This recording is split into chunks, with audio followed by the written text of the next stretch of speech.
नमस्कार दोस्तों, स्वागत है आपका हम लोगों के YouTube चैनल पॉलीटेक्निक मंत्रा में। तो आज मैं आपको फिजिक्स का एक बढ़िया ही चैप्टर घर्षण लेकर आया हूँ। तो घर्षण क्या होता है, आइए जान लेते हैं घर्षण के बारे में। जब कोई वस्तु गति कर रही होती है तो वह कुछ समय बाद रुक जाती है। लोग ये नहीं जानते किस वजह से रुक जाती है। इसका कारण होता है घर्षण। घर्षण हर जगह उपस्थित होता है। हम जो भी कार्य करते हैं वो घर्षण की वजह से ही संभव हो पाता है। अगर घर्षण शून्य हो जाएगा तो हम लोग कोई कार्य कर नहीं सकते हैं। तो आप घर्षण में क्या कहते हैं, घर्षण में कुछ दो पॉइंट्स होते हैं, दो तीन पॉइंट्स, जैसे कि घर्षण विद्युत चुंबकीय प्रवृत्ति का होता है, यह स्वतः समायोजित हो जाता है, तथा अंतः गुत्थन बल होता है। कुछ ये पॉइंट्स थे। और घर्षण के अंतर्गत दो हेडिंग आती है। पहली हेडिंग है स्थैतिक घर्षण और दूसरी हेडिंग है गतिज घर्षण। स्थैतिक घर्षण क्या होता है? स्थैतिक घर्षण वह बल जिस पर कोई वस्तु गति ना करे, वह स्थिर ही रहे, तो उसे स्थैतिक घर्षण कहते हैं। और गतिज घर्षण क्या होता है? जब किसी वस्तु पर हम लोग बल लगाते हैं तो वह गति करने लगता है। या ऐसे भी बोल सकते हैं कि जब कोई वस्तु गति कर रही हो तो उस समय उपलब्ध घर्षण गतिज घर्षण होता है। इसका फार्मूला भी होता है स्थैतिक घर्षण के लिए, Fs बराबर म्यू एस इंटू में आर, और आर को तोड़कर लिख सकते हैं Fs बराबर में mu s into m into g. ये F स्टैटिक होता है और F काइनेटिक गति के लिए होता है म्यू के इंटू में R, और R को जैसा कि मैंने बताया आपको mg हो जाएगा यहाँ पर। तो ये होता है फार्मूला। और आपको बता दूं कि म्यू एस बराबर होता है tan थीटा। म्यू एस बराबर tan थीटा होता है, तो इसमें एक फार्मूला लग जाता है Fs बराबर tan थीटा इंटू R। ये इसलिए होता है घर्षण कोण निकालने के लिए, क्योंकि बहुत सवालों में पूछ लिया जाता है घर्षण कोण। तो घर्षण कोण के लिए आपको ये tan थीटा दिया होगा, म्यू एस के बराबर रख देंगे, या म्यू एस दिया होगा तो उसको tan थीटा के बराबर रख देंगे। तो आइए चलते हैं अब अगली हेडिंग की ओर। अगली हेडिंग आती है गतिज घर्षण के अंतर्गत ही दो हेडिंग होती हैं।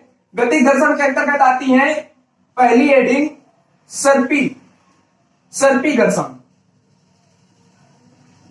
और दूसरी हेडिंग आती है लोटनिक घर्षण।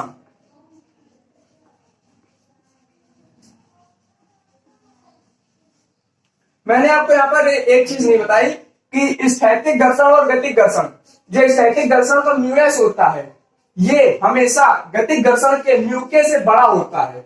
ये पेपर में बहुत ही ज्यादा चीज पूछी जाती है कि किसका मान बड़ा होता है इन दोनों में से। तो स्थैतिक घर्षण का मान बड़ा होता है और गतिज घर्षण का मान छोटा होता है। तो अब आते हैं अगली हेडिंग जो सर्पी घर्षण है। तो सर्पी घर्षण क्या होता है और लोटनिक घर्षण, आइए देखते हैं। तो आइए देखते हैं कि सर्पी घर्षण और लोटनिक घर्षण क्या होता है। तो सर्पी घर्षण क्या होता है? जब कोई वस्तु किसी सतह पर क्या कहते हैं फिसलती है तो सर्पी घर्षण होता है। और लोटनिक घर्षण क्या होता है? जब कोई वस्तु किसी सतह पर लुढ़कती है, जैसे कि ये एक मार्कर है और ये कोई वस्तु है, तो जब सर्पी घर्षण कार्य होगा तो यह इस पर इस तरह से सिर्फ फिसलेगी, ये फिसलेगी सिर्फ। और लोटनिक घर्षण यानी कि लुढ़कने में ये इस तरह से जाएगी, इस तरह से। तो ये होता है सर्पी घर्षण और लोटनिक घर्षण। लोटनिक घर्षण में क्या होता है, देखिए इसमें कई सारे पॉइंट्स हैं कि जो सबसे कम घर्षण होता है तो लोटनिक में ही होता है, और सर्पी ज्यादा घर्षण होता है। लोटनिक घर्षण में क्या कहते हैं, लोटनिक घर्षण की वजह से गाड़ियों में बॉल वायरिंग का प्रयोग किया जाता है, और इसमें घर्षण को कम करने के लिए स्नेहकों का भी प्रयोग किया जाता है। और जो बड़े वाहन होते हैं उनकी आकृति भी धारा रेखीय मतलब स्ट्रीमलाइन बनाई जाती है। ये लोटनिक घर्षण सबसे कम होता है, सर्पी घर्षण में थोड़ा ज्यादा होता है। और अब आ जाते हैं अगले पॉइंट्स की ओर। तो अब आ जाते हैं घर्षण के कुछ बहुत ही महत्वपूर्ण पॉइंट्स के बारे में जान लेते हैं, जो कि पेपर में पूछे जाते हैं। कि घर्षण जब लोग चलाते हैं तो जब पैडल मारते हैं तो जो आगे वाला पहिया होता है उस पर जो घर्षण होता है वो पीछे की ओर कार्य करता है, और जो पीछे वाला पहिया होता है साइकिल का वो आगे की ओर घर्षण कार्य करता है। परंतु इसी पर अगर जब हम लोग पैडल मारना बंद कर दे साइकिल पर, तो दोनों पहियों पर घर्षण जो होगा वो पीछे की ओर कार्य करेगा। और इसमें एक पॉइंट आएगा, जैसे कि हम लोग अगर बर्फ पर चलते हो तो बर्फ पर हम लोग को चलने के लिए वहां पर घर्षण कम हो जाता है, बिल्कुल शून्य मान लिया जाता है, क्योंकि फिसलने लगते हैं। घर्षण शून्य होने की वजह से हम लोग को छोटे छोटे कदम बनाकर चलना चाहिए, जिससे कि अवलंब प्रतिक्रिया बल मिलता रहे। अगर इसमें बताया गया है कि जब बर्फ की सिल्ली पर हम लोग खड़े हो तो बाहर आने के लिए हम लोग तेजी से छींकते हैं और चिल्लाते हैं। तो अब पॉइंट्स के बाद अब आइए चलते हैं थोड़े क्वेश्चन की ओर, एक दो क्वेश्चन भी देख लेते हैं। तो आइए चलते हैं कुछ क्वेश्चन की ओर भी देख लेते हैं। तो इसमें पहला क्वेश्चन क्या कह रहा है, दो तलों के बीच घर्षण गुणांक √3 है, तो घर्षण कोण क्या होगा। तो इसमें घर्षण कोण पूछ रहा है, मैंने बताया था कि म्यूएस बराबर जो होता है वो tan थीटा होता है।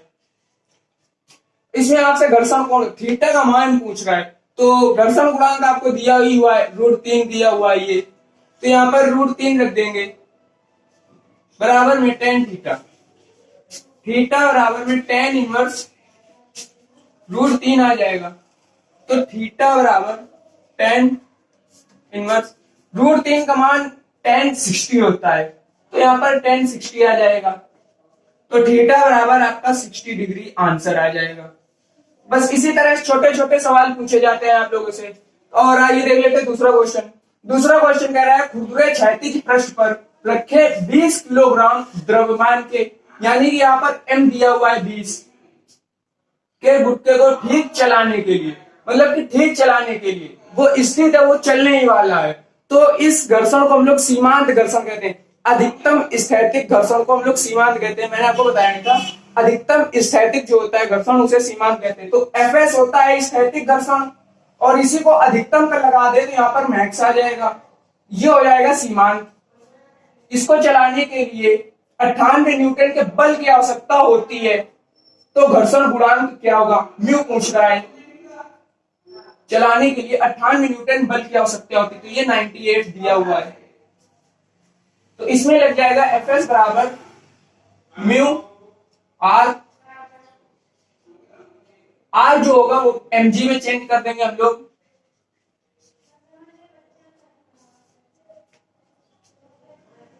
Fs आपको दिया हुआ है 98, म्यू निकालना है आप लोगों को, m दिया हुआ है 20 इंटू में g आपका दिया हुआ है 9.8।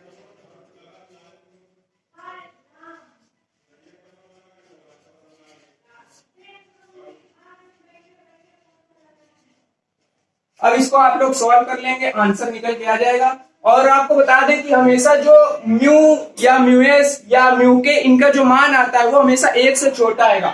आप अगर इस वैल्यू को निकालेंगे तो ये देखिएगा आप 1 से छोटा आएगा। अगर आपको यकीन ना हो तो आप लोग देख सकते हैं अगर आप लोगों के। और अगर आपको ये वीडियो पसंद आए तो आप इसको लाइक करेंगे, शेयर करेंगे अपने दोस्तों के साथ, और हमारे चैनल को ज्यादा से ज्यादा सब्सक्राइब करवाएं, जिससे कि आप लोगों को हम लोग जल्दी नए वीडियो दे सकें। तो जय हिंद।